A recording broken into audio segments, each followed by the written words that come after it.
Okay, so number 7, let me get back to this one. Okay, so on number 7, they gave me this information, all of this.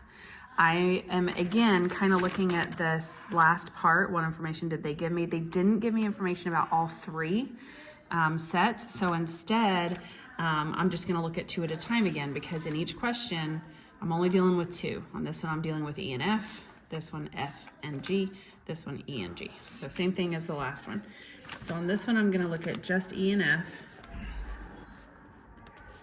E and F. Here's my outside part. Sorry about my bad handwriting.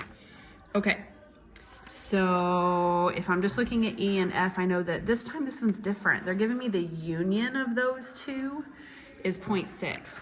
So that doesn't tell me about this intersection right here. It tells me E unioned with F. That's all of E and all of F put together is that much. But what I do know is that E by itself is 0.35. So I'm gonna like do a little side math here. 0.35. F by itself is 0.5. So if I were to just total those up, I get 0.85. But they're telling me that those 2 total should only be 0.6. That tells me there's an overlap here. And I can figure out exactly what that overlap is by just taking away, finding that difference right there. So that means I'm going to end up with 0.25 is my overlap. So in this case, that tells me the intersection of those 2 is going to be 0.25. So this right here is 0.25. Didn't make that very big. Okay, then I knew that F was 0.5, so total 0.5. That means this leftover part has to be 0.25. E total is 0.35, so that means this has to be 0.1. And then I can go ahead and find this outside part if I need to. So if I took all of this together, that'd be 0.5 total here, plus 0.1 is 0.6. So that gives me 0.4 as my outside part if you take it away from 1.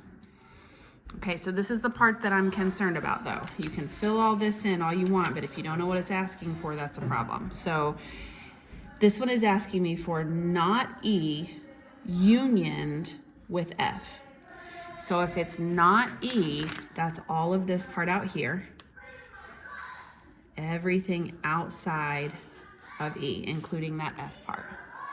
And then they want me to union that with all of F. Well, all of F is all of this, including that intersection part. So all of that together is going to be the 0.4 on the outside, the 0.25 in this little part, and the 0.25 in the intersection right there. So total, that's going to be 0.9. Okay, this one, same situation. I've got an F and a G. And then I've got some stuff on the outside. That's my sample space. This one, F and G total together, the union of those 2. So all of that together is 0.7. So again, I'm going to have to use these together to figure out the overlap. So F by itself is 0.5. G by itself is 0.45, so total that's 0.95, but it's only supposed to be 0.7. So find that difference. So added those, find the difference here. 0.25 should be that intersection again. Then go back to G again. G is 0.45, so 0.25 away from that would be a 0.2. F total is 0.5, which makes this 0.25, and so on. I need to find my outside part again. So 0.5, 6, 7. So that makes this outside part 0.3. I'll just put that out there.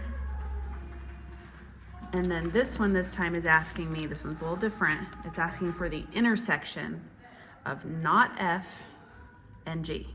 So not F would be all of this part that's not an F, but it has to be intersected with G. That means it has to be just this section right here, which is 0.2. And then the last one is asking me about E and G. Here's E, here's G. Here's my sample space. They're asking me for the intersection, so I know I'm not going to have that yet, but let's look up here. They gave me the union again of 0.5. So that means I'm going to have to do the same thing I did on the last 2, find the overlap. So E by itself was 0.35. G by itself is 0.45. Total, that gives me 0.8. And it's only supposed to be E and G 0.5. So if I take that away, 0.3 should be the overlap. Well, luckily on this one, that's all they asked me for. They just wanted the intersection, so we know that that's 0.3. That one was a lot less work. Okay, 18 was the last one that I think you were supposed to focus on for a quiz. This one is one of my favorite problems because if you have weights for different sample spaces, altogether those weights, if I were to add all of those up, no matter how many there are, let's say there were 17 of them, I could take W1, W2, W3, add them all the way up to 17. Added up, they should always give you 1 because it's 100%. So I know that this is kind of an equation that I can start with. Then I go through and I figure out what they've told me. So these are like different variables. This is like me saying A plus B plus C plus D plus E is 1. Well, none of those are like terms, so I can't put them together and solve for anything. But here they told me something about W1, that it is really twice W2. So I could replace this with a W2 situation.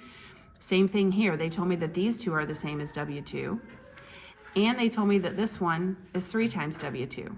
So I could put everything in terms of W2. So that's what I'm going to do. So W1, I'm going to replace that with 2 W2 plus W2 can stay the way it is, plus W3. What do I know about it? I know right here that W3 and W2 are the same thing. So just call it W2 instead of W3. Same thing with W4. I'm going to call that W2 also because it's the same as W2. W5 I know is 3 W2s. So I'm going to add in 3 W2s. And total, again, that should give me 1. Now I can combine all these like terms. So I've got 2, 3, 4, 5, 6, 7, 8 of them. So I have 8 W2s equals 1. Well, if I divide by 8 on both sides, that means W2 is really 1/8. And the question that they gave me was find W4. Well, I know from up here that W4 is the same thing as W2. So W4 is also 1/8.